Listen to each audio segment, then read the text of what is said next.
Hentikan spekulasi, hapuskan berita yang tidak pasti, tak pasti jangan kongsi. Dapatkan sumber berita yang benar, tepat dan sahih dengan mengikuti media sosial rasmi kami dengan carian berita RTM. Assalamualaikum, salam 16 Ramadan dan salam Malaysia Madani. Pastikan sahih edisi Rabu 27 Mac 2024 bersama saya Nadine Nordin. Kita mulakan dengan segmen sahih.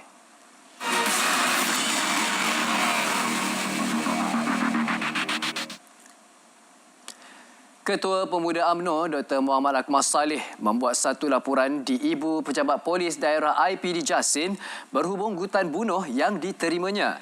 Dr. Muhammad Akmal yang juga ahli Dewan Undangan Negeri Adun Merlimau dan Esko Melaka berkata laporan dibuat kira-kira pukul 5 petang. Beliau berkata laporan dibuat bagi melindungi keselamatan diri dan keluarga daripada ancaman.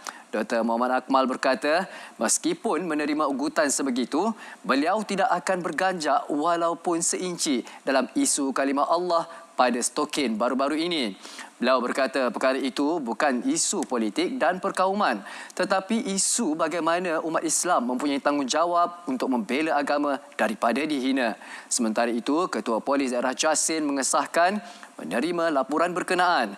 Terdahulu dalam satu video yang dimuat naik di Facebook, Dr. Muhammad Akmal mendakwa ugutan bunuh itu dimaklumkan oleh seorang individu tidak dikenalinya ketika dalam perjalanan ke satu program di Lipat Kajang.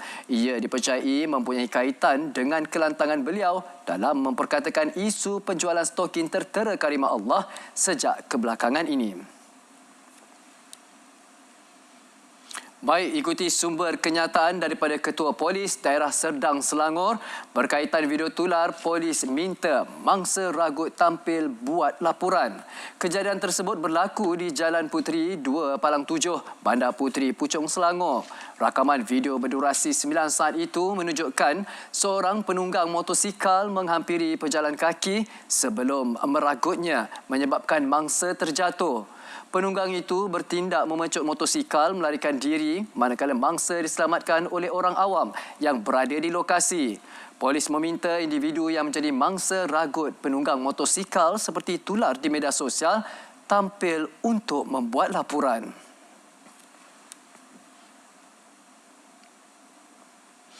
Polis Perak menjalin kerjasama dengan Pos Malaysia Berhad bagi menangani jenayah penipuan dalam talian menerusi program pencegahan jenayah komersil phone scam sejak Januari lalu. Ketua Polis Datuk Seri Muhammad Yusri Hassan Basri berkata, untuk tahun lalu sahaja sebanyak 226 kes phone scam penyamaran syarikat kurier telah disiasat oleh pihaknya. Muhammad Yusri berkata kes penyamaran syarikat kurier itu melibatkan nilai kerugian lebih 8 juta ringgit. Daripada jumlah tersebut, 96 kes melibatkan penyamaran sebagai Pos Malaysia.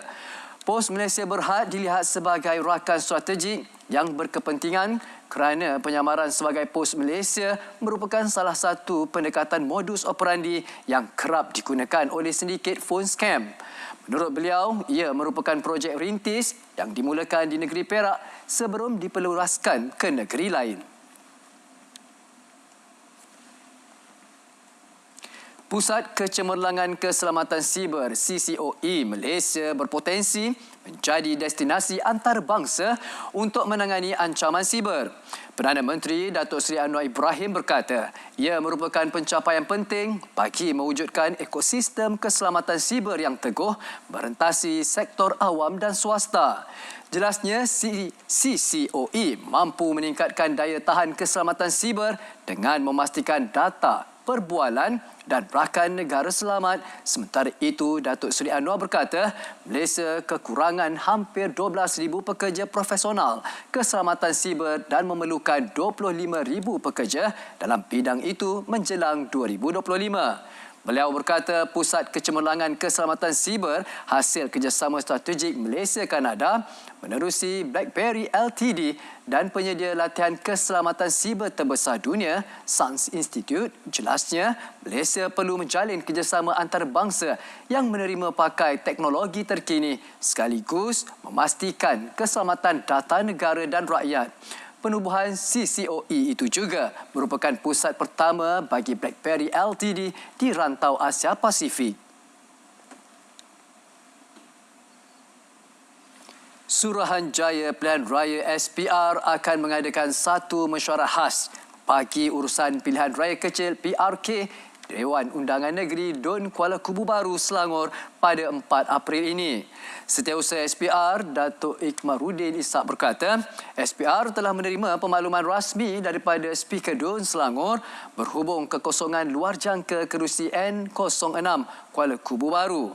Beliau berkata mesyuarat khas akan dipengerusikan oleh pengerusi SPR Tan Sri Abdul Ghani Saleh yang akan membincangkan tarikh-tarikh penting PRK seperti wirid, pilihan raya, hari penamaan calon, hari pengundian, daftar pemilih yang akan digunakan serta persiapan lain. Sejurus mesyuarat khas itu nanti, SPR akan mengadakan satu sidang media.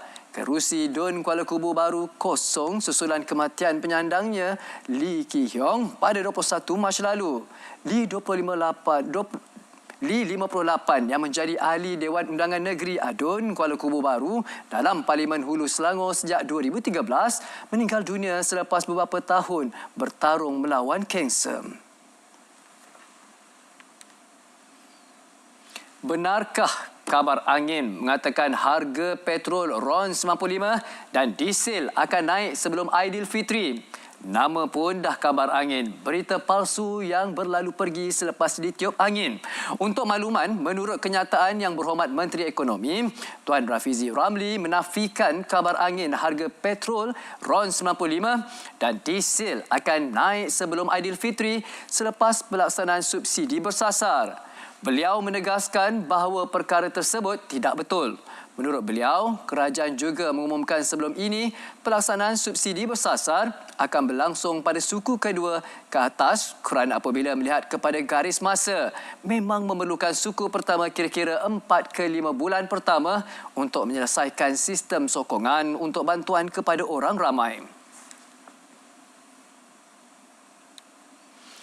Pendaftaran dan pengemaskian padu adalah percuma. Tiada sebarang bayaran dikenakan. Sekiranya ada pihak yang menawarkan servis pembayaran untuk mendaftar padu, mohon semua untuk berhati-hati. Selain anda membazirkan wang ringgit, data peribadi anda juga di tangan mereka.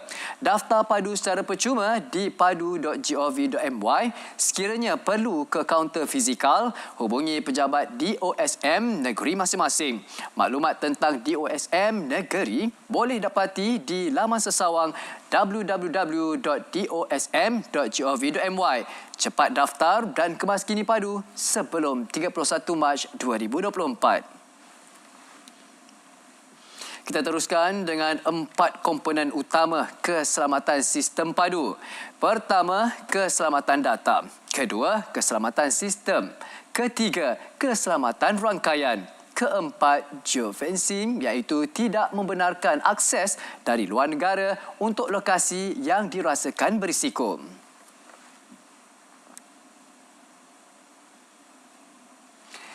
Tiada serahan dokumen perjanjian dengan pembangkang. Dapatkan pencerahan lanjut bersama pasukan Biar Betul.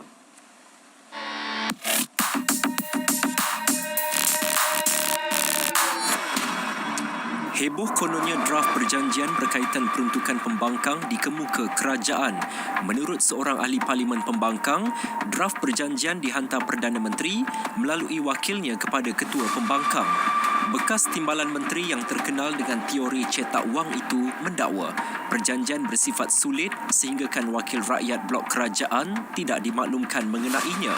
Semakan pasukan Biar Betul mendapati dakwaan terbabit adalah palsu. Ia turut dinafikan timbalan Perdana Menteri yang juga Ketua Whip Kerajaan Perpaduan.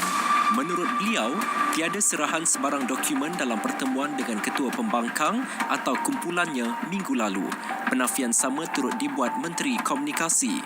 Saya telah simak dengan pejabat Perdana Menteri, Ketua Setiausaha Politik tidak ada memberikan apa-apa draft dan beberapa orang Setiausaha Politik juga saya telah hubungi menyatakan tidak ada sebarang draft dan perkara ini telah disahkan dalam mesyuarat Jemaah Menteri. Jadi sekiranya ada draft yang telah diberikan oleh kononnya wakil Perdana Menteri, persoalannya kenapa tidak dibangkitkan dalam pertemuan bersama dengan timbalan Perdana Menteri. Dan itulah saluran rasmi. Kalau ahli parlimen macam tak tahu apa-apa, he should just keep his mouth shut. Berpolitiklah secara matang. Tak perlu timbulkan persepsi menerusi berita palsu. Penyebarannya tidak mendatangkan faedah. Terima bahan fitnah atau disyaki tidak betul, segera lapor ke MCMC. Biar betul, tak pasti, jangan kongsi.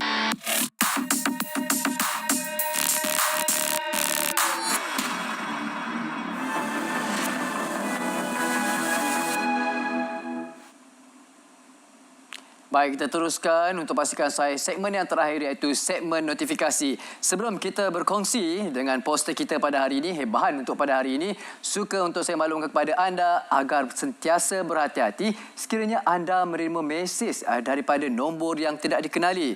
Ada di antara kita yang kesunyian, faham, ada di antara kita yang perlukan teman.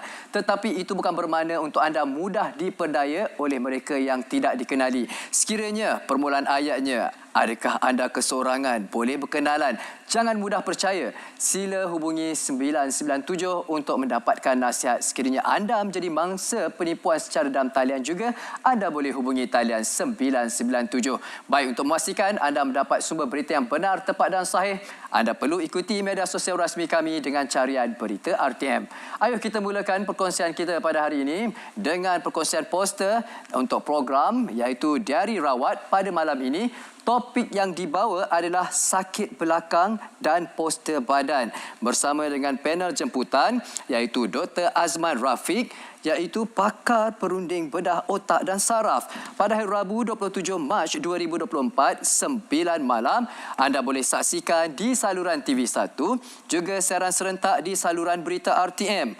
Untuk mudah di mana saja anda berada, anda boleh muat turun aplikasi RTM Klik ke telefon pintar anda.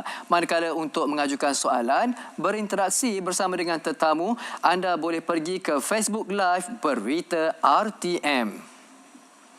Ini dia kita bawakan kepada anda Tanya Hana at My Future Job. Siapakah Hana? Ya, Hana ialah AI untuk My Future Job. Anda keliru, ayuh dapatkan bantuan Hana di My Future Job. Persoalan demi persoalan akan terungkai dengan Hana di My Future Job. Antara kategori soalan, pertanyaan umum, pencarian kerja, soalan lazim dan banyak lagi. Layari laman sesawang www.myfuturejob.gov.my.